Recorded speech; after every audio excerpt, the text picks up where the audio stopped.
Hello, ठीक है। चलिए, हम खेसारी लाल यादव, जिला छपरा, सारण, बिहार से जितने भी हमारी श्रोता, भगवान स्वरूपी श्रोता जितने भी आए हैं, मैं सबका चरण छू के प्रणाम कर रहा हूं। एक ताली बजाकर श्रोता।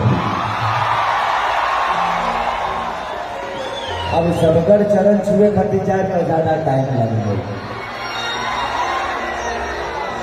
अच्छा, यहाँ सब लोग भोजपुरी तो समझते हैं ना? अच्छा ठीक भाई, भाई लाइट में धूप होता है भाई जी, लाइट को थोड़ा सा लाइट डिम रखिए। हाँ, डिम रखिए। हम लौकाई दे रहे हैं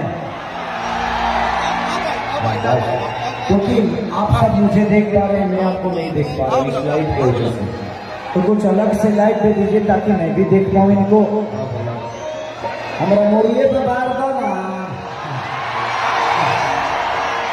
पागल करे पड़ा तो हमारा के